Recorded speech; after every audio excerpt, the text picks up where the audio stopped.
கர்த்தர் கொடுத்த நாளுக்காய் கர்த்தரை நான் நன்றியோடு துதிக்கிறேன், ஸ்தோத்தரிக்கிறேன். இந்த வருடம் முழுதும் ஆண்டவர் நம்மளை நடத்தியிருந்ததுக்காக ஆண்டவருக்கு நன்றி சொல்லணும். அவருடைய கிருபையை நம்ம கொண்டாடணும். அவர் தான் முதலாவது நம்ம செய்யக்கூடியது. அவருடைய வார்த்தை, அவருடைய வசனத்துக்கு நம்ம கீழ்ப்படிஞ்சிருந்தோம்னா நம்மளை இந்த வருஷம் முழுதும் எத்தனையோ போராட்டங்கள், நோய்கள், பிரச்சனைகள் வந்தாலும் நம்மளை நடத்தி இந்த நாளில் நம்மளை புது வருடத்தை காண செய்ய நமக்கு கிருபை தந்த அந்த கிருபையுள்ள நாதருக்கு முதலாவது நம்ம நன்றி சொல்லணும். உங்களுக்கு புத்தாண்டு வாழ்த்துக்களை தெரிவித்துக் கொள்கிறேன். ஆனாலும் புத்தாண்டு நாட்களில் நம்ம ஒருத்தருக்கு புத்தாண்டு வாழ்த்துக்களை சொல்கிறோம். ஆனால் ஆண்டவருடைய வசனத்துக்கு முதலாவது கீழ்ப்படுகிற அது முதலாவது வேணும். அப்புறம் நம்ம புத்தாண்டு வாழ்த்துக்கள் சொல்கிறதுனால அவங்களும் ஆசீர்வதிக்கப்படுவாங்க, நம்மளும் ஆசீர்வதிக்கப்படும். அதனால் வசனம் நமக்கு முதலாவது நமக்கு துணை, அதுதான் நம்மளை நடத்தணும். அதுக்கு முதலிடம் கொடுக்கணும். நம்ம அர்ப்பணிக்கணும் ஆண்டவருக்கு. அர்ப்பணித்து ஆண்டவரே இந்த புதிய வருடத்தில் நாங்கள் அர்ப்பணிக்கிறோம், நீங்கள் மாத்திரம்தான் எங்களை நடத்தணும்னு சொல்லி நம்ம அர்ப்பணித்து நம்ம அந்த புதிய வருடத்துக்குள்ளே நம்ம கால் எடுத்து வைப்போம். ஆண்டவர் கிருபையோடு நம்ம இந்த வருடத்துக்குள்ளே நம்ம நுழையும் போது ஆண்டவர் பிரசன்னம், அவருடைய கிருபை நம்மளோடு கூட இருந்து நம்மளை நடத்துவதை பார்க்க முடியும். இந்த வருடம் முழுவதும் நடத்தினவர் இன்னைக்கு புதிய வருடத்திலும் ஆண்டவர் பெரிய ஆசீர்வாதத்தை நமக்கு ஊற்றி வழி நடத்த வல்லமுள்ள தேவனாக இருக்காரு. அதனால் நம்ம முழுவதுமாக ஆண்டவருக்கு அர்ப்பணித்து நம்ம ஜெபிக்கிற பிள்ளைங்களாக இருக்க ஆண்டவர் உதவி செய்ய நம்ம ஜெயிப்போம். ஆண்டவர் பெரிய காரியங்களை நம்முடைய வாழ்க்கையிலும் பிள்ளைகளுடைய வாழ்க்கையிலும் புதிய வருடத்தில் நடத்த நம்ம ஜெயிப்போம். ஆண்டவர் அர்ப்பணிக்கும் பொழுது அற்புதமாய் நடத்த நல்ல வல்லமுள்ள தேவன் நம்ம தேவன். அதனால் அவர்கிட்ட அர்ப்பணித்து நம்ம ஜெயிப்போம். நல்ல தகப்பனே, உங்களுக்கு நன்றி செலுத்துகிற சுவாமி. இந்த வருடம் முழுவதும் எங்களை இப்போ கண்ணின் மணி போல எங்களை காத்து வழி நடத்துனீங்களே, நன்றி சுவாமி. எத்தனை போராட்டங்கள், எத்தனை நோய்கள், பிரச்சனைகள், எத்தனை பிசாசு கொண்டு வந்த தந்திரங்களுக்கெல்லாம் எங்களை விலக்கி காத்து ஆண்டவரை இந்த நாட்களை காண செய்த தயவுக்காக நமக்கு நன்றி செலுத்துகிற ஆண்டவரை. எங்களை வைத்திருப்பது நோக்கம் உண்டு ஆண்டவரை. உங்களுடைய கரத்திலே இருக்கிறபடியால் எவரும் பறித்து கொள்ள முடியாது என்று நாங்கள் விசுவாசத்தோடு இந்த நாட்களில் ஜெபிக்கிறோம் ஆண்டவரை. இந்த புதிய வருடத்தில் நாங்கள் செல்லும் பொழுதும் இந்த தேவனுடைய ஆவியானவர் எங்களை வழிநடத்த உங்களுடைய கரத்திலே அர்ப்பணிக்கிற சுவாமி. உங்களுடைய வார்த்தைக்கு முதலிடம் கொடுக்க, உங்களுடைய வசனத்துக்கு முதலிடம் கொடுக்க, உங்களுடைய கிருபையை ஒவ்வொரு நாளும் நாங்கள் ஆண்டவரை நாடி தேடுகிற பிள்ளைகளாக இருக்கவும், உங்களுடைய ஆசீர்வாதத்தை சுதந்திரத்துக் கொள்கிற பிள்ளைகளாகவும், உங்களுடைய அபிஷேகத்தினால் நடத்தப்பட முக்கியமாய் ஆண்டவரே அதுக்கு அர்ப்பணித்து ஒவ்வொரு பிள்ளைகளும் அபிஷேகத்தினால் நிறைக்கப்பட இந்த நாட்களிலே நாங்கள் அர்ப்பணிக்கிற சுவாமி. இந்த புதிய வருடத்திலே அப்படிப்பட்ட ஆசீர்வாதத்தை நீங்கள் ஊற்றி வழிநடத்தமா ஜெபிக்கிறோம். உங்களுடைய பிள்ளைகள்லாம் உம்மாலே போதிக்கப்பட்டு நடத்தப்பட தேவனுடைய கருத்திலே அர்ப்பணிக்கிறோம். என்னுடைய தேவைகள் எல்லாவற்றையும் சந்திக்கும் நாட்களிலே வழிநடத்துகிற தயவுக்காக நன்றியோடு துதிக்கிறோம், ஸ்தோத்திரிக்கிறோம் ஆண்டவரே. புதிய ஆசீர்வாதத்தை வச்சிருக்கிறீர், அதை நாங்கள் பெற்றுக்கொள்ள தகுதியுள்ள பிள்ளைகளாக நாங்கள் மாற எங்களுக்கு ஆலோசனை கொடுத்து எங்களை நடத்தி செல்ல வேணுமா, எங்களை கரத்தை பிடித்து நடத்தி செல்கிற நல்ல தகப்பனங்களோடு கூட இருக்கீங்க சுவாமி. அதை நாங்கள் ஆண்டவரை அனுபவிக்கத்தக்கதான கிருபையை நீங்கள் இந்த நாளில் தர வேண்டுமா ஜெபிக்கிறோம். அப்படியே நீ தந்து வல்லத்தை போவதற்காக நன்றி. வசனத்தை தியானிக்கும் பொழுது எங்களோடு கூட நீங்கள் பேசுகிற தேவனாக இருக்கீங்க. பேசுகிற வசனத்துக்கு நாங்கள் ஆண்டவரை கீழ்ப்படியும் பொழுது அந்த ஆசீர்வாதத்தை எங்களுக்கு சுதந்திரத்துக் கொள்ள எங்களை நீங்கள் முழுவதுமாய் நாங்கள் அர்ப்பணிக்கும் பொழுது நீங்கள் எங்களை வழிநடத்த வேணுமா ஜெபிக்கிறோம், எங்களை பயன்படுத்த வேணுமா ஜெபிக்கிறோம். உங்களுடைய வேலை கருத்தில் அர்ப்பணிக்கிறோம். இந்த பிரசனம் ஆவியானவர் எங்களை ஆளுகை செய்து வழிநடத்தமா ஜெபிக்கிறேன். துதிக்கான மயமெல்லாம் அம்மா செலுத்துகிறேன். ஏசு லட்சம் நாம் ஜெபம் நல்ல பிதாவே, ஆமென். பாடல் பாடி நம்மளுடைய வசனத்தை கருத்து செய்வோம்.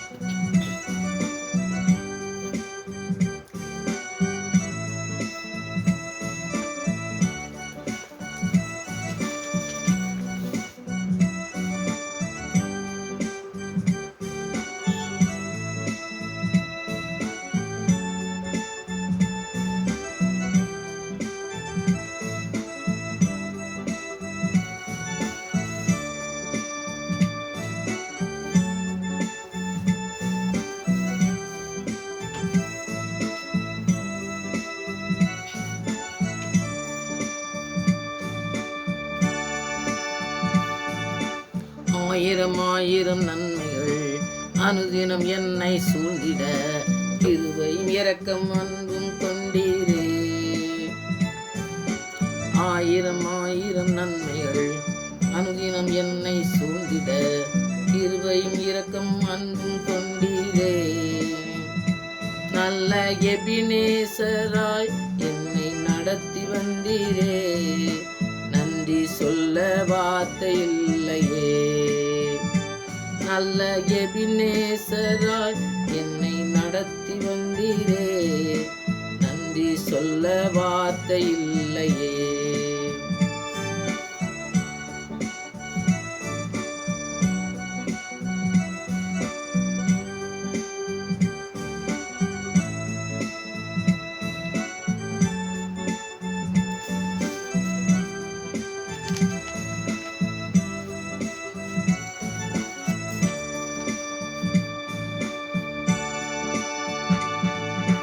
காலை மாலை எல்லா வேளையிலும் என்னை நடத்தும் கரங்கள் நான் கண்டே. தேவை பெருகும் போது சிக்கி தவித்திடாது உதவும் கரங்கள் நான் கண்டே. எல்லா நெருக்கத்திலும் என்னை வீழாமல் காக்கும் அன்பின் நல்ல கர்த்தரே. எல்லா நெருக்கத்திலும் என்னை வீழாமல் காக்கும் அன்பின் நல்ல கர்த்தரே.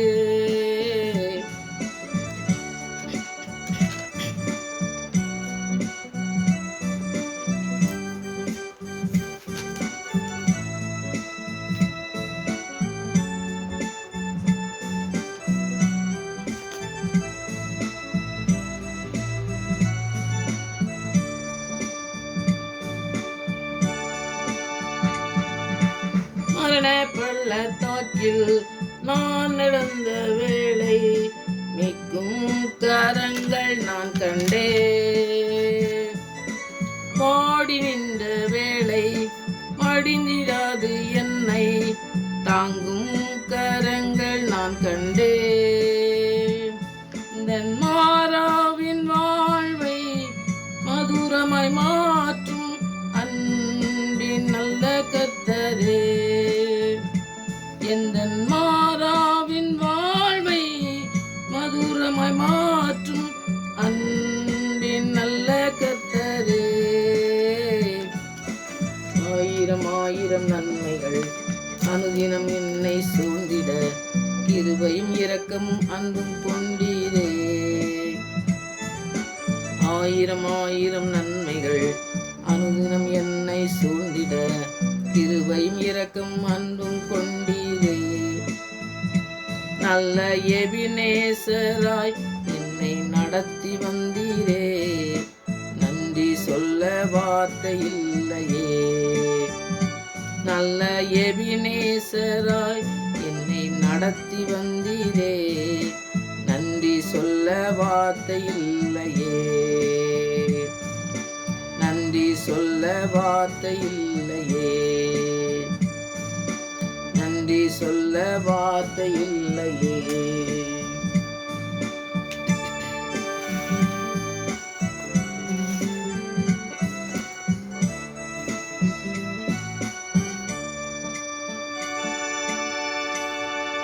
நம்ம இந்த புதிய வருடத்தில் நம்ம போகும்போது ஆண்டவருடைய வசனம் நம்மளோடு கூட பேசுகிறத நம்ம பார்க்க முடியும். நீங்கள் எத்தனை பேர் இந்த புதிய வருடத்தில் ஆண்டவர் நீங்கள் வந்து வசனம் வந்து வெளியே நம்ம போய் ஒரு கார்டு எடுத்து அதில் இருக்க வசனத்தை நான் சொல்லலை. நீங்கள் வந்து நம்ம ஜெபிக்கணும். இந்த ஒரு வருடம் முழுதும் நமக்கு ஆண்டவர் எப்படி ஆசீர்வாதம் நடத்தினார் அப்படிங்கிறதுக்காண்டி நம்ம ஒரு நன்றி சொல்லி நம்ம அவருடைய வார்த்தையை வேதத்தை வச்சு நம்ம படிக்கும் பொழுது அவர் நம்மளோட கூட பேசுகிறத நம்ம பார்க்க முடியும். நம்ம ஜெபிக்கும் பொழுது ஆண்டவர் நம்முடைய வசனத்தின் மூலமாக நம்மளோட கூட பேசுவார். அதை எத்தனை பேர் அதை வந்து அனுபவிச்சிருக்கீங்கன்னு தெரியல. அது ரொம்ப முக்கியமானது. அந்த வசனத்தை தான் இன்றைக்கி நான் உங்களுக்கு வந்து இந்த வசனத்தை சொல்லி அதனுடைய வசனத்தினுடைய காரியங்களை நம்ம படிக்க போகிறோம். சங்கீதம் 81:10 நீங்கள் படித்து பார்த்தீங்கன்னா கர்த்தர் அந்த ஆசீர்வதிக்கிற காரியத்தை நீங்கள் பார்க்க முடியும். இது உண்மையாக வந்து ஆண்டவருடைய வசனம் வந்து நம்மளோட கூட பேசும் பொழுது அதனுடைய அர்த்தங்களை நம்ம புரிஞ்சுக்கொள்ளும் பொழுது நமக்கு நம்முடைய வாழ்க்கையில் அது எப்படி நடக்கும் அப்படிங்கிறத ஒரு கேள்விக்குறியாக இருந்தாலும் கூட ஆண்டவருடைய வசனத்தை நம்ம நம்பி ஜெபிக்கும் பொழுது ஆண்டவருடைய வசனம் நம்மளோட கூட பேசுறதை கண்டிப்பாக அவர் நிறைவேற்ற வல்லமுள்ளவர். ஏன்னா மனுஷன் வாக்கு மாறி போவான். ஆண்டவருடைய வார்த்தை ஒரு பொழுதும் மாறாததாக இருக்குது. வானமும் பூமியும் ஒளிந்து போனாலும் என் வார்த்தை ஒளிந்து போகாதுன்னு ஆண்டவர் சொல்லியிருக்காரு. அந்த வார்த்தைகள் மூலமாக பேசின வசனத்தை தான் நான் இன்றைக்கி சொல்ல போகிறேன் உங்களுக்கு. சங்கீதம் 81:10. உன்னை எகிப்து தேசத்திலிருந்து புறப்பட பண்ணின உன் தேவனாய் கர்த்தர் நானே, உன் வாயை விரிவாய் திற, நான் அதை நிரப்புவேன் அப்படிங்கிற ஒரு வார்த்தையை சொல்கிறாரு. ஏன்னா எகிப்தில் போய் அவங்க கஷ்டப்பட்டதெல்லாம் நீங்கள் அந்த வசனத்தில் படிச்சிங்கன்னாக்கி தெரியும். இவ்வளோ அடிமைத்தனத்தில் எவ்வளோ கஷ்டப்பட்டாங்க, வேலைகள் பழு, மற்ற சாப்பாடு விஷயத்தில், மற்ற எல்லா காரியத்திலுமே அவங்க ஒரு அடிமைத்தனம்னா என்னது, அவங்க இஷ்டப்படியே போக முடியாது. அடிமைனாலே அப்படி தானே, நம்ம அவங்க சொன்னபடி தான் நம்ம கேட்கணும், அவங்க சொல்கிற வேலையை செய்யணும், அவங்க தர சாப்பாடை சாப்பிடணும், ஒரு எந்த இதுவுமே நமக்கு உரிமை இருக்காது. இப்போ நமக்கு சுதந்திரம் கிடச்சிருக்குன்னு சொல்கிறாங்க பார்த்தீங்களா, சுதந்திரத்துக்கு முன்னாடி அடிமையாக இருக்கும்பொழுது நிறையா கஷ்டப்பட்டாங்கன்னு சொல்லுவாங்கல்ல, அந்த மாதிரி இப்போ நமக்கு விடுதலை கிடச்சிச்சு, அப்போ இப்போ சுதந்திரமாக மக்கள் நம்ம வாழுதோம் அப்படின்னு சொல்கிறோம் பார்த்தீங்கன்னா, அந்த மாதிரி அந்த நாட்களில் எகிப்தில் போய் அவங்கெல்லாம் பார்த்திங்கன்னா இஸ்ரேல் மக்களை போய் ரொம்ப கொடுமைப்படுத்தி, அவங்க கொடுமைப்பட்டதை ஆண்டவர் அவங்க ஜெபிக்கும் பொழுது அவங்க கேட்கும்போது ஆண்டவர் அவங்களுக்காக பரிதாபப்பட்டு அவங்கள இந்த எகிப்துலேருந்து ஆபிரகாம், ஈசாக்கு அவங்களோட சொன்னதை சொல்லுவார். அந்த வசனத்தை நீங்கள் படித்து பார்த்தீங்கன்னா தெரியும். அதுக்கு பின்னாடி நீங்கள் அவங்ககிட்டலாம் வாக்கு கொடுக்காரு, நான் இவங்களெல்லாம் கொண்டு போய் கானான் தேசத்தில் கொண்டு போய் நான் சேர்ப்பேன்னு சொன்னார்ல, அந்த மாதிரி சேர்ப்பேன்னு சொன்னதை அதை செய்கிறாருன்னு நம்ம பார்ப்போம். அப்போ நான் எகிப்து தேசத்துலேருந்து நீ அடிமையாக இருக்கும்போது நான் உன்னை புறப்பட பண்ணி நான் உன்னை நான் வாயை தர அப்படிங்காரு. வாய் முதலாவது வாயை பற்றி நிறைய ஆண்டவர் பேசுகிறத நம்ம பார்க்க முடியும். ஏன்னா வாயிலேருந்து தான் நம்ம ஆண்டவர் சொல்கிற வார்த்தைகளை நம்ம எப்படி சொல்கிறோம், எப்படி செயல்படுத்துகிறோம். அதனால் பிசாசனை நம்ம நேரான பாதையில் போகும்பொழுது நிறைய காரியங்களை தவறான காரியத்துக்கு நம்மளை கொண்டு போகிறதுக்கு வாய்ப்புகள் இருக்குது. அதனால் இவங்க பாருங்கள், இந்த வாயை பற்றி ஏன் பேசினார்னா, எனக்கு ஆண்டவர் வெளிப்படுத்தினா நீங்கள் நிறைய படிங்க, இந்த வார்த்தைகள்லாம் படிக்கும்போது நிறைய காரியங்களை உங்களுக்கு கற்று தருவார். ஏன்னா வாயினால் தான் அவங்க கெட்டு போகிறாங்க. ஏன்னா ஆண்டவர் கொண்டு அவங்கள நல்ல மோசை நடத்துகிறாரு. அவர் ஒரு வனாந்தரத்தில் கொண்டு போய் சாப்பாடு மற்ற எந்த காரியங்களும் ஆண்டவர் குறைய வைக்காமல் செய்யும் பொழுது அவங்களுடைய வாயினால தான் அவங்க கெட்டு போகிறாங்க. வேண்டாத காரியங்களை செய்யும் பொழுது அவங்க மறுத்து போகிறத நம்ம பார்ப்போம். அப்போ அவங்களோட வாய் தான் எல்லாவற்றையுமே கெடுக்குதுன்னு சொல்லி ஆண்டவரே என்ன சொல்லுவார், வாயில் போகிறது தீட்டுப்படுத்தாது, அதுலேருந்து வர்றது தான் தீட்டுப்படுத்துதுன்னு சொல்கிறாரு. அப்போ வார்த்தைகள் மூலமாக தான் நமக்கு ஆண்டவர் நம்மளை நடத்தணும் அப்படிங்கிறதுல நம்ம சொல்லுறதுனால வாயை விரிவாக திறக்கணும்னாக்கி திறந்து அதை நான் நிரப்புவேங்காரு. அது ஒரு ஆசீர்வாதத்தின் ஒரு வார்த்தையாக தான் ஆண்டவர் சொல்கிறத நம்ம பார்ப்போம். இப்போ இந்த பெர்சியா ஊரில் ஒரு வழக்கம் இருந்துச்சாமா, இருந்தது. அந்த வீட்டுக்கு விருந்தினெல்லாம் வருவாங்க, நம்ம வீட்டுக்கெல்லாம் விருந்து வராங்கல்ல, அந்த மாதிரி விருந்தினெல்லாம் போனாங்கன்னா அவனுக்கு கனப்படுத்துறதுக்கு நம்ம என்ன செய்வோம், நம்ம டீ வச்சு கொடுக்கலாம், பிஸ்கட் கொடுப்பாங்க, சிலர் ஏதோ ஒரு ஸ்வீட்டு கொடுப்பாங்க, இல்லாட்டா காரம் ஏதோ ஒன்று கொடுப்பாங்க பார்த்தீங்களா. அந்த மாதிரி கொடுக்குறதுக்கு பதில் இவங்க வாயை திறந்து அதில் பூரா நல்லா ஸ்வீட் கொடுப்பாங்களாம். அதாவது ஸ்வீட்டாக இனிப்பாக இருக்கிற ஒரு பலகாரங்களை அந்த மாதிரி கொடுப்பாங்க அப்படின்னு சொல்லி நம்ம பார்ப்போம். அப்படி கொடுப்பாங்க. அப்படி சிலவர் ரொம்ப கனப்படுத்தணும்னு நினச்சாங்கன்னாக்கி அவங்க பார்த்தீங்கன்னா நிறைய பொருட்கள், பொண்ணு வெள்ளி அந்த மாதிரி பொருட்கள் எல்லாம் அவங்க கொடுத்து அவங்க கனப்படுத்துவாங்களாம். அப்போ அவங்களுடைய வாழ்க்கையில் நடந்த காரியங்கள்லாம் நிறைய காரியங்கள் நம்ம படிக்க முடியும். அவங்களாம் நிறையா நல்லா பணம் இல்லாமல், இந்த மாதிரி காசு இல்லாமல், அந்த மாதிரிலாம் இல்லை. அவங்களுக்கு குறைவே இல்லாமல் தான் ஆண்டவர் நடத்தியிருக்காரு. அப்போ நம்மளையும் அப்படி நடத்துவாருங்க. வனாந்தரத்திலே அப்படி நடத்தினாருன்னு ஆண்டவர் நம்மளை ஒரு ஒரு வீடு தந்து ஒரு வீட்டை தந்து அந்த இடத்துல என்ன செய்யணும்னு சொல்லி நமக்கு சொல்லி நம்மளுக்கு தராரு. எல்லா வசதிகளையும் நமக்கு தராருன்னா அந்த இடத்துல நம்மளை என்ன நோக்கத்தோடு வச்சுருக்காரோ அந்த நோக்கத்தை நம்ம நிறைவேற்றணும். இவங்க நிறைவேற்றாமல் போன மாதிரி இருக்கக்கூடாது. இவங்க பாருங்கள், வசதி உள்ளவங்களுக்கு அந்த மாதிரி விருந்தினருக்கு அப்படி செய்வாங்க நம்ம பார்ப்போம். இதை தான் வேத வசனம் என்ன சொல்லுதுன்னாக்கி, இந்த மாதிரி அதாவது வாய்களை விரிவாக திறக்கும்போது விசுவாசம் பார்த்தீங்கன்னா, விசுவாசம் தேவனுடைய கரத்துலேருந்து நம்ம ஆசீர்வாதத்தை பெற்றுக்கொள்வோம்னு சொல்லி அதை அனுபவிக்க முடியும் அப்படிங்கிறத நம்ம சொல்லி தான் அந்த வசனம் சொல்லுது. ஏன்னா வசனத்தில் சொல்கிறது வாயை விரிவாக தர நான் அதை நிரப்பேன்னு சொன்னோம்னாக்கி நம்முடைய வார்த்தையினாலே நிறைய ஆசீர்வாதத்தை நீ பெற்றுக்கொள்ள முடியும். நம்முடைய இந்த நிறைய வசனங்களை சொல்லுவாங்க, நிறைய காரியங்கள் சொல்லும் பொழுது அதனாலே அவங்க ஆசீர்வாதத்தை சுதந்திரிப்பாங்க. நம்முடைய வாயிலிருந்து வார்த்தை என்ன வார்த்தை வருது, சிலர் சொல்லுவாங்க நான் சொன்னேன் அப்படியே பழிச்சிட்டுமாங்க, சிலர் நான் நினச்சேன் அப்படியே பழிச்சிட்டுமாங்க, நான் சொன்னேன் அப்படியே ஆசீர்வதிக்கப்பட்டாங்க அப்படின்னு சொல்லுவாங்க பார்த்தீங்களா. அந்த மாதிரி நம்முடைய வார்த்தையில நிறைய வல்லமை ஆண்டவர் வச்சுருக்காரு. ஏன்னா அந்த வார்த்தைகள்னால தான் அந்த வார்த்தையை நீ நிறைய நீ என்ன செய்யணும், என் மேலே விசுவாசம் வச்சு என்கிட்ட ஆசீர்வாதத்தை பெறணும் அப்படிங்கிற ஒரு நோக்கத்தோடு நீ இந்த வாயை திறக்கணும். நீ வாயை திறந்து பேசும் பொழுதோ நீ என்ன செய்யும் பொழுதோ அதை செய்ய அப்படின்னு சொல்லி அந்த வாயை சொல்கிறாரு. அப்போ ஆண்டவர் ஆசீர்வதிக்கும் போது பார்த்தீங்கன்னாக்கி இப்போ பார்த்தீங்கன்னா விரிவாக தர அப்படின்னு சொன்னோம்னாக்கி எவ்வளோ திறக்க முடியுமோ அவ்வளோ தான் திறக்க முடியும். ஆனால் வந்து ஆண்டவர் ஆசீர்வாதம் வந்து அப்படி நிறைப்பேங்காரு. கடைசியில் என்ன சொல்றாரு, நிறைப்பேங்க, உன்னுடைய வாயை நிரப்பியங்காரு. அப்போ எல்லாவற்றிலும் வாயை மாத்திரம் இல்லை, எல்லா காரியங்களிலும் அவர் நிறைக்கக்கூடியவர். ஏன்னா அவர் வந்து அளந்து பார்த்து ஆசீர்வாதத்தை இவ்வளோதான் கொடுக்கணும், இவனுக்கு இவ்வளோக்குமே கொடுக்கக்கூடாது, அதெல்லாம் கொடுக்கக்கூடாது அப்படின்னு சொல்லி ஆண்டவர் வந்து யாருக்குமே அளந்தே கொடுக்கல. ஏன்னா அவர் ஆசீர்வதிச்சானாக்கி நிறைவாக தான் ஆசீர்வதிப்பார். இப்போ என்னுடைய வாழ்க்கையில் நான் ஒரு காரியம் நடந்த சின்ன காரியத்தை சொன்னோம்னாக்கி உங்களுக்கு வந்து அது வந்து ஏதோ விளாட்டாக இருந்த மாதிரி இருக்கலாம். ஆனால் வந்து உண்மையிலே நடந்த ஒரு சம்பவத்தை நான் சொல்கிறேன். ஏன்னா பார்த்தீங்கன்னாக்கி நம்ம ஒரு சிலர் வந்து சொல்லுவாங்க, இதெல்லாம் போய் ஒரு பெரிய சாட்சியாக சொல்கிறாங்க அப்படிம்பாங்க. பார்த்தீங்களா, அப்படி கிடையாது. ஆண்டவர் செஞ்ச சின்ன சின்ன காரியங்களுக்கு கூட நம்ம நன்மை செய்யும்போது ஆண்டவருக்கு தேங்க்ஸ் சொல்லும்போது அவர் நம்ம ஆண்டவரே நான் என்ன மகிமைப்படுத்தேன் பிள்ளை அப்படின்னு சொல்லி அவர் சந்தோஷப்படுவார். அதனால் பார்த்தீங்கன்னா நான்லாம் நிறையா தண்ணி இல்லாட்டா எல்லாம் குறைவாக இருக்குது அப்படின்னு சொல்லி நினச்சிருந்தேன்னு வரீங்க. நான் வந்து நைட் சொல்லிட்டு, என்ன ஆண்டவரே தண்ணி இல்லாமல் இப்படி ரொம்ப கஷ்டப்பட வேண்டியிருக்குது, தண்ணி இல்லைன்னா துணி துவைக்க முடியாது, நம்ம எந்த வேலையுமே செய்ய முடியாது, அப்படி ரொம்ப கஷ்டமாக இருக்கிறதால சொல்லிவிட்டு நான் படுத்துருவேன். காலையில் அவன் தண்ணி அடிக்கவனா வருவானு பார்த்தா அவனையும் நம்ம பார்க்கறதுக்கு முடியாது. ஆனால் வந்து பார்த்திங்கன்னா காலையில் நீங்கள் நம்புவீங்களோ இல்லையோ, காலையில் போய் பார்க்கும்போது பார்த்திங்கன்னாக்கி தண்ணி நிறைஞ்சி தொட்டி நிறையா தண்ணி இருக்கும். ஐயோ தொட்டி நெஞ்சிச்சேன்னு சொல்லி திருப்பி இன்னொரு தொட்டியில் போடணும் அப்படின்னு சொல்லிட்டு போடுவேன். அப்போ நம்ம ஆண்டவர் வந்து என்ன செய்கிறாருன்னா, நமக்கு என்ன தேவையோ அதை வந்து சரியான பாதையில் நிறைவாக தான் தருவார். நம்ம வந்து சொல்லுவோம், இன்றைக்கி தண்ணி இல்லையே அப்படின்னு, குடிக்கிறதுக்கு தண்ணி வேணும், ஒரு குடம் தண்ணி இருந்தால் போதும்னு சொல்லி கேட்டால் அப்படி செய்கிற ஆண்டவருக்கு இல்லை, எல்லா தொட்டியெல்லாம் நிறைச்சிடுவார். அன்றைக்கி பார்த்தீங்கன்னாக்கி தொட்டி நிறைஞ்சி கேன் நிறைஞ்சி எல்லாம் நிறைஞ்சி செடிகளுக்கு தான் போட வேண்டியிருக்கும். அப்படி நிறைவாக தந்திருக்கதை நான் என்னுடைய வாழ்க்கையில் நிறைவாக நான் பெற்றதுனால தான் சொல்ல முடியும். ஏன்னா யாருமே அனுபவிக்காமல் யாருமே சொல்ல மாட்டாங்க, ஆண்டவர் செஞ்சாருன்னு சும்மா சொல்ல முடியாது. நம்ம ஆண்டவர் நம்முடைய வாழ்க்கையில் செஞ்ச காரியங்களை நம்ம வந்து மற்றவங்களுக்கு சொல்லும் பொழுது அவங்களுடைய விசுவாசமும் பெருகும். அதனால் அவங்களுக்கும் அதை செய்வார் ஆண்டவர். இப்படிலாம் நிறைவானது தராரு. அப்போ வந்து ஆழந்தே தரமாட்டார். ஒரு மழை பெஞ்சுன்னு வைங்க, நமக்கு ஒரு சின்ன மழை பெஞ்சா செடிக்கு போதுமோ, அது முங்கியே போயிடும். அப்படி நிறைவாக தரக்கூடிய நல்ல தகப்பன், அப்படி ஆசீர்வதிக்கிற நல்ல தகப்பன் நம்ம ஆண்டவர் வந்து அனைத்தையும் நிறைவாக தான் தருவார். தாராளமாக தரக்கூடிய நல்ல வல்லமுள்ள ஐஸ்வர்யவான். அப்போ வந்து அவருடைய கரத்தில் வந்து நம்ம பெற்றுக்கொள்ளணும்னா நிறைவான ஆசீர்வாதத்தை தான் பெற முடியும். அவர்கிட்ட ஞானம் அளவற்றது.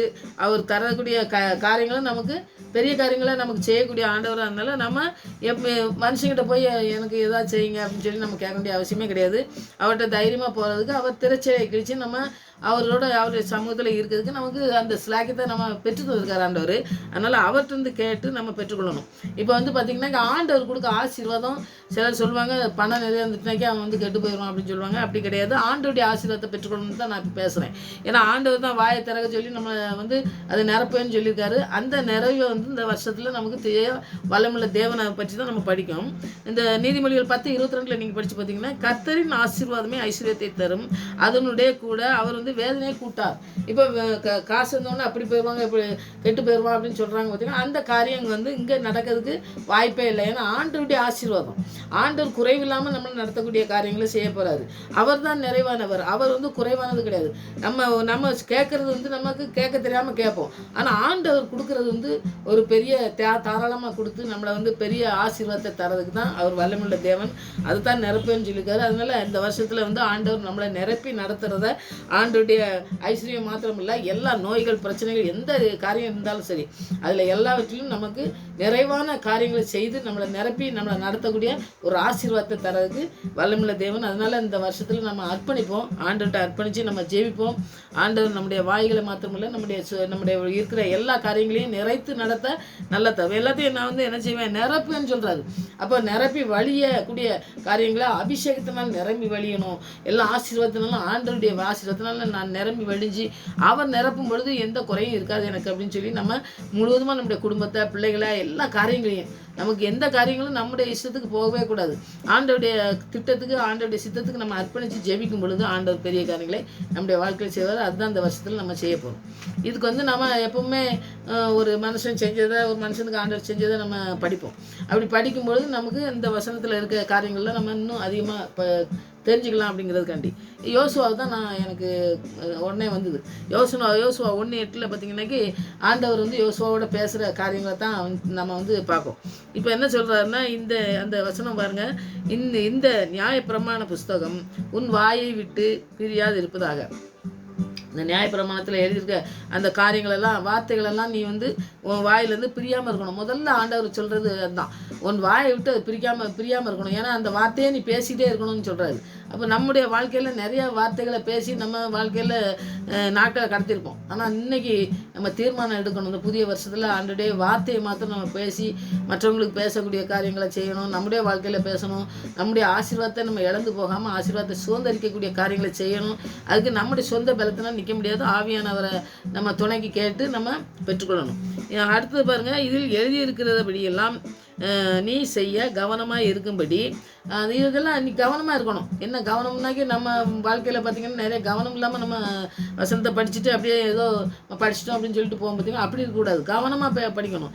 நீ உன் வாயை விட்டு விலகாமல் இருக்கணும். அடுத்தது பிரியாமல் இருக்கணும். அடுத்தது வந்து பாருங்கள் கவனமாக இருக்கணும். அதில் வந்து மூணாவது சொல்கிறாரு, இரவும் பகலும் அதுலேருந்து நம்ம என்ன செய்யணும், அதை வந்து இரவும் பகலும் அதை தியானிக்கணும். நம்ம தியானிக்கிற மனுஷன் தான் பாக்கியவான்னு சொல்லி நம்ம முதலாவது சங்கீதத்தில் 1வது சங்கீதத்தில் பார்க்கும்போது இரவும் பகலும் அதில் தியானமாக இருக்கும்போது பாக்கியவான். அப்போ இரவும் பகல்னா எப்பொழுதும் ஆண்டவருடைய வசனத்தை தியானிக்கிற பிள்ளைகளாம் நம்ம இருக்கிறதுக்கு இந்த வருடத்தில் ஆண்டவர் உதவி செய்ய நம்ம ஜெபிக்கணும். கொண்டு இருப்பாய். அப்பொழுது நீ உன் வழியை வாய்க்க பண்ணுவாய். நம்முடைய வழியெல்லாம் எப்படி வாய்க்க பண்ணும், எப்படி ஆண்டோடைய வார்த்தை நம்மளோட கூட இருக்கும்போது தான் அது நம்முடைய வாழ்க்கையில் சாதாரணமாகவே தெரியும். அப்படி சொல்லிட்டு அப்பொழுது புத்திமானாயும் நடந்து கொள்வாய். இப்போ புத்தி இல்லைன்னாக்கே என்ன செய்வோம், நம்முடைய வாழ்க்கையில் எல்லாமே தாறுமாறாக போயிடும். இது எல்லாமே நமக்கு வந்து ஸ்டெப்பாக வந்து அவர் யோசுவாட்ட சொல்கிற வசனத்தை நம்ம படிக்கும். இப்போ வந்து பிரமாணத்தின்படி நடக்கணும். வாய் விட்டு நீங்கக்கூடாது. அது வந்து பிரியாமல் இருக்கணும். அது வாயிலே இருக்கணும். எப்பவும் நீ வந்து கவனமாக இருக்கணும். அது வந்து நீ எழுதியிருக்கிறதெல்லாம் செய்யறதுக்கு கவனமாக இருக்கணும். அடுத்த இரவும் போதும் அதை தியானிச்சிட்டு இருக்கணும். அப்படி தியானிச்சிட்டு இருக்கணும். அப்போ தான் உன் வழி உன்னுடைய நீ வந்து புத்திமானாக நடப்ப. உன் வழியும் சரியாக இருக்கும். உன்னுடைய நீ புத்திமானாகவும் இருப்ப. அப்போ இந்த வசனங்கள்லாம் பாருங்கள் எவ்வளோ ஆழமாக நமக்கு ஆண்டவர் சொல்லி தந்திருக்கிறத நம்ம பார்க்க. பார்த்தீங்களா, இந்த இரவு பகல்னாலே அனுதினமும் எப்போதும் அதே தியானிச்சுட்டு இருக்காங்க. பார்த்தீங்களா, அந்த மாதிரி நம்ம வந்து வேலை செஞ்சுட்டு இருக்கும்போது கூட நம்ம வசனத்தை தியானிக்கலாம். ஏன்னா வந்து நம்ம சும்மா நம்ம பேசிக்கிட்டு நம்ம ஜெபம் பண்ணிகிட்டு இருக்கும்போதே ஆண்டவர் நம்மளோட கூட வசனத்தின் மூலமாக பேசுகிறதெல்லாம் நிறைய பேர் பார்க்க. பார்த்தீங்களா, அந்த மாதிரி நிறைய அனுபவங்கள்லாம் நமக்கு வரணும் கண்டிப்பாக. ஏன்னா நம்ம வார்த்தைகள் வசனங்கள் மூலமாக ஆண்டவர் நம்மளோட பேசும்போது நமக்கு அந்த தைரியம் வரும், அந்த உற்சாகத்தின் ஆவி நமக்கு வரும். அதனால அந்த காரியங்களை நம்ம செய்கிறதுக்கு நம்ம இருக்கணும். இந்த யோசுவாவில் உள்ள காரியங்களில் தேவனுடைய வார்த்தையை வாசிக்கும்போது நம்ம சிந்திக்கும் போதும் அந்த வார்த்தையில் அதை படிக்கும். இப்போ இவர் சொல்கிறாரு பார்த்தீங்களா, எப்படி சிந்திச்சுக்கிட்டே இருக்கணும். அப்போ வந்து அந்த வார்த்தையில் கருத்துக்களை நம்ம பிடிச்ச உள்ளே இருக்க என்ன கருத்துங்கிறத அந்த வழிகளெல்லாம் நம்ம புரிஞ்சுக்கிட்டு அதை வந்து அது எப்படி நம்ம சொல்கிறது, எப்படி நம்ம வந்து நம்முடைய வாழ்க்கையில் அதை நடைமுறைக்கு கொண்டு வர்றது, அந்த வார்த்தையை நம்மளை எப்படி நடத்தும் அப்படிங்கிறதெல்லாம் அது எப்படி நம்முடைய வாழ்க்கையில் செய்யணும் அப்படிங்கிறதுக்கு முயற்சி பண்ணி அதை வந்து செயல்படுத்தணும். நம்ம இதை சிந்திச்சு பார்த்து இந்த வார்த்தை நம்மளை என்ன செய்யும், நம்முடைய வார்த்தை படிக்க சொல்லியிருக்காரு ஆண்டவர். அதை சிந்தித்து எப்படி அந்த வார்த்தைகளுடைய கருத்துக்களெல்லாம் ஆவியானவர் சொல்கிறத புரிஞ்சுக்கிட்டு அந்த வழியில் நாம் வந்து எப்படி நடக்கணும், நம்முடைய வாழ்க்கையை எப்படி நம்ம இந்த வார்த்தையின் மூலமாக நம்ம சித்தத்தின்படி நடக்க நம்ம ஒப்பு கொடுக்க முடியும் அப்படிங்கிறத முதலாவது இந்த வார்த்தைகளோட உட்கத்தை வந்து ஆண்டவருடைய ஆவியானவர் மூலமாக நம்ம பெற்றுக்கொண்டு வாழணுங்கிறத தான் யோசுவாட்ட சொல்கிறாரு. அப்போ யோசுவா கூட ஆவியானவர் இருந்து எப்பவும் அவருடைய வழி அவர் எப்படி நடக்கணும் அப்படிங்கிறதுலாம் அந்த வார்த்தையை படிச்சுக்கிட்டு அதில் முயற்சி பண்ணிகிட்டே இருக்காங்க. எப்படி நடக்கணும், எப்படி செய்யணும் ஆண்டவரேன்னு சொல்லி அதை நடத்துறாங்க. பார்த்தீங்கன்னா அந்த நடத்தலில் நாமளும் அர்ப்பணிக்கிற பிள்ளைங்களாக இருக்கணும். இதுக்கு விளக்கம்னு கொடுக்க போனோம்னா கர்த்தருடைய வார்த்தையும் அவருடைய கட்டளையை அதெல்லாம் அஞ்சு கீழ்ப்படி வாழ்க்கையில் எப்படி ஆசீர்வாதம் வெற்றிலாம் ஆண்டவர் வந்து செய்கிறாரு அப்படிங்கிறத பார்த்தீங்கன்னாக்கி அவருடைய வார்த்தைக்கு அவருடைய கட்டளையை அதுக்கெல்லாம் கீழ்ப்படியாமல் சும்மா ஏதோ நான் வார்த்தையை படிச்சிட்டேன் அப்படின்னு சொல்லி ஆசீர்வாதம் கிடைக்காது. அதுக்கு கீழ்ப்படிஞ்சவங்களுக்கு வாழ்க்கையில் தான் ஆசீர்வாதத்தையும் வெற்றியும் அவங்க கண்டிப்பாக பெறுவாங்க அப்படின்னு சொல்லி நம்ம அந்த வார்த்தையின் மூலமாக பெறுவோம். ஏன்னா அவர் வார்த்தையை நீ வந்து எப்பொழுதும் வந்து தியானிச்சுட்டே இருக்கணும், இரவு பகல் நீ தியானிச்சுட்டே இருக்கணும்னா அந்த வார்த்தை இருக்கும்பொழுது நீ தவறி போகாமல் ஆண்டவருடைய வார்த்தைக்கு கட்டளைக்கெல்லாம் கீழ்ப்படிஞ்சு இருந்தேன்னாக்கி அந்த வார்த்தைக்கு கீழ்ப்படிஞ்சிருந்தேன்னா உன்னுடைய வாழ்க்கையில் வெற்றி கண்டிப்பாக ஆசீர்வாதமும் ஆண்டவர் தர முடியும். அதை தான் ஆண்டவர் வந்து சொல்கிறாரு. இதுக்கு தேவையான காரியங்கள் என்ன செய்யணும் அப்படின்னு சொல்லி ஒரு 3 காரியத்தை நம்ம 4 காரியம் இருக்குது, படிச்சுக்கலாம். பலம் அது நமக்கு பலனே இல்லாதப்போ பலம் உள்ளவளாக இருக்கணும், தைரியம் உள்ளவளாகவும் விழிப்புடன் இருக்கணும். நம்ம ஆண்டவர் கொடுக்குற தைரியம் நமக்கு வேணும். அப்புறம் வந்து அந்த தைரியத்தின் மூலமாக தான் நமக்கு பலனே வரும். அப்போ வந்து பாருங்கள், அதில் விழிப்பாக இருக்கணும். நம்ம வந்து வார்த்தையை படிக்கும் பொழுது பார்த்திங்கன்னா அதை வந்து எப்படி தியானிக்கணும் அப்படிங்கிறது ஆவியானவர் சொல்லித்தரது மூலமாக நம்ம படிக்கும் பொழுது அது விழிப்போடு நம்ம விழித்திருந்து ஜெபம் பண்ணுங்க அப்படின்னு சொல்லுவார்ல, அப்படி ஜெபம் அப்படிங்கிறது வார்த்தையை நம்ம சொல்லிக்கிட்டே நம்ம வார்த்தை மூலமாக ஆண்டவர்கிட்ட பேசும்பொழுது அது வந்து நம்மளோட கூட பேசும். அப்போ பேசும்போது அந்த தைரியம் வரும், அந்த பலம் வரும். அப்போ வந்து நம்ம இந்த தூங்கிட்டு படிக்கிறதுல சொல்லுவாங்க, பைபிள் எடுத்தோடனே எனக்கு தூக்கம் வருதுன்னு சொல்லுவாங்கள்ல, அந்த இது வர்றதுக்கு வாய்ப்பே இல்லை. நம்ம மணிக்கணக்காக பைபிள் வாசிக்கிறவங்கலாம் இருக்காங்கல்ல, அந்த மாதிரி நம்ம பைபிளை படித்து நம்மளோட வார்த்தை மூலமாக தான் இதை தான் இரவு பகலும் தியானிங்கிறது ஆண்டவர். அந்த வார்த்தையை தியானிக்கிறதுக்கு நமக்கு ஆண்டவர் உதவி செய்ய நம்ம இந்த பாயிண்ட், அதாவது பலமும் தைரியமும் உள்ளவர்களாய் விழிப்புடன் இருக்கிறதுக்கு நமக்கு ஆண்டவர் உதவி செய்ய நம்ம ஜெபிக்கணும். ரெண்டாவது, எல்லா நம்பிக்கைக்கும் கிரியைகளுக்கும் கர்த்தருடைய வார்த்தையை அதிகாரமுள்ள அவர் தான் வழிகாட்டுறதுக்கு இப்போ பிரமாணத்தை நமக்கு தந்திருக்காரு. அந்த பிரமாணத்தின் மூலமாக நீ இருந்தால் ஆண்டவர் சொல்கிறாரு. இப்போ அந்த பிரமாணம் உன் வாயை விட்டு பிரியாது இருப்பாங்கன்னு சொல்கிறாரு. அப்போ அந்த வார்த்தை நம்மளோட கூட பேசக்கூடிய வார்த்தை வந்து நமக்கு அதிகாரம் உள்ளது, அதுதான் நமக்கு வழிகாட்டக்கூடியது அப்படின்னு சொல்லி நம்ம அதில் நம்பிக்கையை வச்சு ஆண்டவருடைய வார்த்தைக்கு நம்ம கீழ்ப்படிஞ்சு நம்ம நடக்கிறதுக்கு நம்ம அர்ப்பணிக்கணும். அதையும் ஆண்டவர் தான் நமக்கு உதவி செய்யணும். மூணாவது, கர்த்தருடைய வார்த்தையை தினமும் வாசித்து அதை தியானிக்கணும். இவர் தியானிக்க சொன்னார் பார்த்தீங்களா, அந்த மாதிரி ஒவ்வொரு நாளும் வார்த்தையை படிக்கும், அந்த வார்த்தையை அப்படியே வாசிச்சுட்டு அப்படியே போயிடக்கூடாது. அந்த தியானம் பண்ணோம்னாக்கி அது தியானங்கிறது வேறு. அந்த வசனத்தினுடைய கருத்துக்களெல்லாம் நம்ம புரிஞ்சுக்கிட்டு என்ன சொல்லியிருக்காரு ஆண்டவர், இந்த விளக்கத்துக்கு என்ன சொல்லியிருக்காரு, இந்த வார்த்தைக்கு என்ன சொல்லியிருக்காரு, மோசே கூட என்ன பேசினார், யோசுவா கூட என்ன பேசினார், ஆபிரகாமோட என்ன பேசினார், இதெல்லாம் விளக்கங்கள் நம்ம படிக்கும்போது தான் தெரியும். அதுதான் தியானம் பண்ணணுங்கிறது. தியானம் பண்ணோன்னா அந்த வார்த்தையில் நம்ம முழுவதும் அதை வாசிக்கும் பொழுது அதிலே நம்ம மைண்டை புறத்தை அதில் தான், வேறு எங்கேயுமே செலுத்தக்கூடாது. அப்படி செலுத்தி நம்ம படிக்கணும். அப்படிங்கிறதுல நம்ம முக்கியமாக அதுவும் ஆண்டவர் தான் நமக்கு உதவி செய்யணும். ஏன்னா பைபிளை எடுத்த உடனே தூங்குற காரியத்தை பிசாசு கொண்டாந்தோம்னா, ஆண்டவரே நான் அந்த வேதத்தை படிக்க போகிறேன், நீங்கள் உங்கள்கிட்ட நான் வந்து இதில் தியானம் பண்ணணும்னு நீங்கள் சொல்லியிருக்கீங்க, நாங்கள் அதை செய்ய போகிறேன், எனக்கு உதவி செய்யுங்க ஆண்டவரேன்னு சொல்லி நம்ம ஜெபத்தோடு கூட வேதத்தை வாசிப்போம். வேதத்தை வாசிக்கும் பொழுது நமக்கு ஒரு புதிய கிருபை வந்து ஆண்டவர் தந்து வழி நடத்துவார் இந்த புதிய வருடத்தில். அதை நீங்கள் செய்வீங்க. நாலாவது பார்த்திங்கன்னா, நம்முடைய வாழ்க்கையை முழுசும் கர்த்தருடைய சமூகத்தை தேடுறதுலே தான் நம்ம வேதத்தை தேடுறதில்ல, அவருடைய சமூகத்தில் இருக்கிறத நம்ம வந்து இருக்கணும். அப்படிங்கிற காரியத்தை வந்து நம்ம தீர்மானமாக இருக்கணும். இப்படி தீர்மானிச்சிடணும், இப்படி தான் நான் இருப்பேன், என்னுடைய வாழ்க்கையில் முழுசும் ஆண்டவருடைய சமூகத்தில் இருக்கிறது, அவர் சித்தத்துக்கு நான் அர்ப்பணித்து ஜெபிக்கிறதுக்கு தான் நான் வந்து இருப்பேன் அப்படின்னு சொல்லி யோசுவாலாம் அப்படி தான் இருந்திருக்காரு. இருந்ததுனால தான் அவருடைய வாழ்க்கை கடைசி வரைக்கும் அவர் என்னெல்லாம் எவ்வளோ வேலை செஞ்சாருன்னு நம்ம படித்தோம்னா தெரியும். யோசுவாவெல்லாம் நீங்கள் படிங்க. அவர்லாம் பார்த்துங்க, ஆண்டவர் சொன்ன வார்த்தையின் மூலமாக தான் அவர் வந்து எல்லாத்தையும் செயல்படுத்தி எல்லாத்தையும் சரியான காரியங்களை செய்து முடித்தார். அதனால் நம்முடைய வாழ்க்கையிலையும் பார்த்திங்கன்னா தீர்மானம் ரொம்ப முக்கியமானது. நம்ம தீர்மானம் அடித்து அவருடைய சமூகம் தான், அவர் தான் எனக்கு எல்லாத்தையும் செய்து முடிக்கிறவர், அவர் தான் என்னுடைய வாழ்க்கைக்கு முழுவதுமாக அவருடைய சமூகம் தான் நான் தேடுவேன் அவர்கிட்ட அப்படின்னு தீர்மானம் எடுத்து இந்த புதிய வருடத்தில் ஒரு தீர்மானங்களெல்லாம் எடுத்துடணும். நான் முக்கியமாக சொல்லப்படுறது என்னென்னா, அவருடைய சமூகத்தில் இருக்கிறதுக்கு மரியாள் நல்ல பங்கை தெரிந்து கொண்டான்னு சொன்னார்ல ஆண்டவர் சொன்ன வார்த்தையவே நம்ம அதை எடுத்துக்கிட்டு நம்ம செயல்படுத்தும் பொழுது ஆண்டவருடைய வசனம் நம்மளோடு கூட பேசுகிறத நம்ம உணர முடியும். ஆண்டவர் நம்ம தீர்மானத்தை ஆண்டவர் ஆசீர்வதிப்பார். ஆனால் இந்த புதிய வருடத்தில் நான் சொல்ல போகிறது என்னென்னா, யோசுவாட்ட சொன்னார், எத்தனையோ பேசினார். அந்த காரியங்கள்லாம் அவருடைய வாழ்க்கையில் நடந்த காரியங்கள்லாம் பார்த்திங்கன்னா வெற்றிகரமாக வாழ்க்கையை நடத்துறதுக்கு அவர் எப்படி வெற்றியாக அவர் இந்த காரியங்கள்லாம், ஏன்னா மோசே கூட இருந்ததுனால யோசுவாவுக்கு இவங்களை குணங்கள் எல்லாமே தெரியும். இவங்க அப்படி இப்படி வேண்டாத காரியங்கள் தான் செய்வாங்க, இவங்களை வச்சு எப்படி நான் வந்து இதை பிரித்து கொடுக்குறதுக்கு தான் யோசுவாவை ஆண்டவர் வந்து நடத்துகிறாரு. அப்போ இவங்களெல்லாம் என்ன, எனக்கு இங்கே இது வேணும் அது வேணும்னு சொன்னாங்கன்னா நான் என்ன செய்கிறது ஆண்டவருங்கும்போது அவர் எல்லாத்தையும் அவருக்கு சொன்னதுனால அவர் கடைசி வரைக்கும் இந்த பங்கு வைக்கிற வரைக்கும் கடைசி வரைக்கும் செய்கிறாருன்னு நம்ம பார்ப்போம். அவருக்கு வந்து முக்கியமாக இந்த எப்படி நடத்தணும், எப்படி அவங்கள கொண்டு போகணுங்க, அந்த காரியத்தை பூரா ஆண்டவர் வந்து சொல்லி தந்துட்டார். அந்த வசனத்தின் மூலமாக சொல்லி தந்தவுடனே அதை பிடிச்சிட்டு தான் யோசுவாவுக்கு ஒரு அநேக காரியங்களை செய்ததுக்கு அவருக்கு வந்து கற்றுக் கொடுக்காரு ஆண்டவர். நீ இப்படி செய்ய அப்படி செய்யன்னு சொல்லி கொடுக்கும்போது தான் அவர் சரியான பாதையில் போய் அவர் அவங்களெல்லாம் பங்கு வச்சு எல்லாம் செய்தாருன்னு சொல்லி நம்ம பார்ப்போம். அப்போ அவருக்கு கொடுத்த காரியங்கள் மாத்திரமில்லை, நமக்கும் இது வந்து நிறைய காரியங்களை கற்று தருது. ஏன்னா இந்த அவருடைய வாழ்க்கையில் தீர்மானம் எடுத்தது எதுனால ஆண்டவர் கொடுத்த அந்த வசனம் சொன்னார் பார்த்தீங்களா, அதெல்லாம் கடைபிடிச்சதுனால தான் அவர் வந்து இந்த காரியங்களை செய்து முடித்தாருன்னு நம்ம பார்ப்போம். அப்போ மோசே ரொம்ப கஷ்டப்பட்டார், அதேமாதிரி யோசுவாவும் நிறைய கஷ்டப்பட்டார். ஆனால் வந்து ஆண்டவருடைய வார்த்தை அவங்கள வந்து நடத்திச்சின்னு தான் நம்ம பார்ப்போம். ஏன்னா அவங்க சொந்த முயற்சினால எதுவுமே அவங்க வந்து நடந்து போய் அவங்க ஏதோ செயல்படுத்தலை. அதனால் ஆண்டவர் வந்து வசனத்தின் மூலமாக அவரோட பேசுகிற வசனத்தை இந்த வாயை விட்டு பிரியாது இருக்கணும், நீ எப்போ எப்பவும் வந்து செய்யறதுக்கு கவனமாக இருக்கணும், இரவும் போகலாம் அதை தியானிக்கணும். அப்போ தான் நீ புத்திமானாக இருப்ப, அவங்க வழியில் நான் கரெக்டாக இருக்கும் அப்படின்னு சொல்லி ஆண்டவர் சொன்ன வார்த்தையின்படியாக இவங்க நடந்ததுனால தான் யோசுவா கரெக்டாக அவர் சென்று அவர் சொன்ன வேலையை முடிக்க முடிஞ்சுது.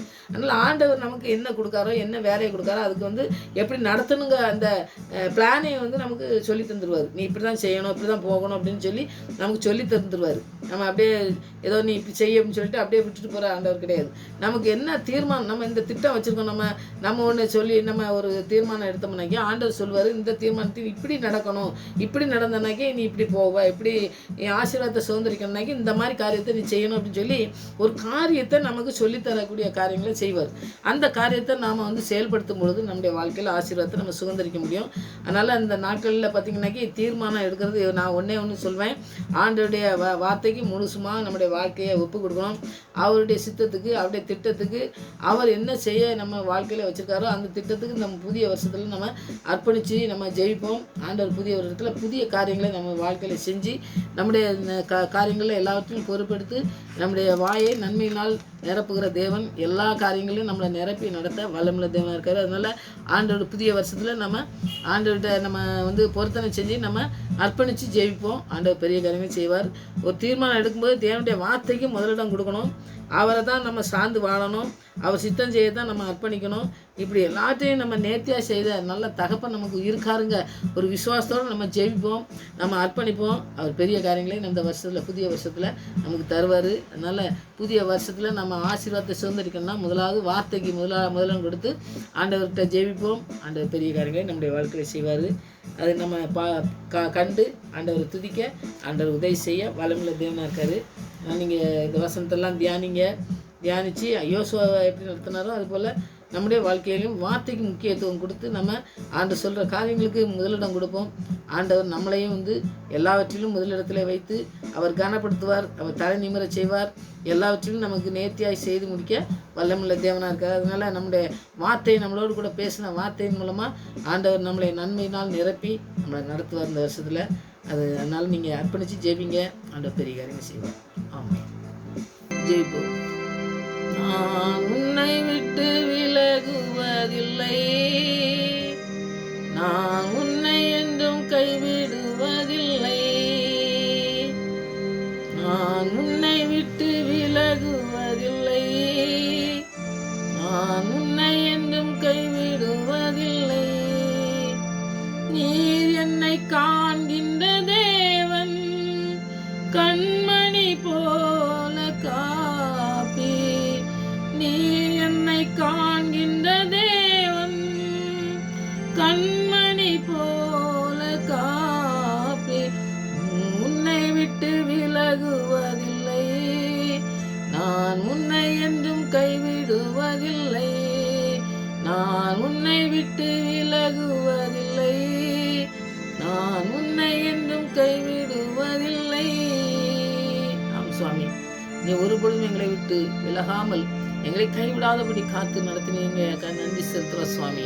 வருடம் முழுவதும் எங்களை காத்தீங்க. புது வருடத்திலும் எங்களோடு கூட இருக்க போவதற்காக நன்றி செலுத்துகிறோம் சுவாமி. எங்களை வாயை நன்மையினால் ஆண்டவரை நிரப்பு என்று சொன்ன தேவ கிருபை இந்த நாட்களிலே நிரப்பி வழிநடத்த வேண்டுமா செபிக்கிறோம். தகப்பனே, கேட்கிற பிள்ளைகளுக்கு எல்லாவற்றும் ஆசீர்வாதத்தின் ஊற்றாய் மாற்ற வேண்டுமா செபிக்கிற ஐயா. கர்த்தரின் ஆசீர்வாதத்தை நாங்கள் பெற்றுக்கொள்கிற பிள்ளைகளாய் காணப்பட கிருபை செய்யுங்க. உடைய வல்லமுள்ள பிரசனம் இந்த வருடத்தில் எங்களோடு கூட இருக்க போவதற்காக நன்றி செலுத்துகிற சுவாமி.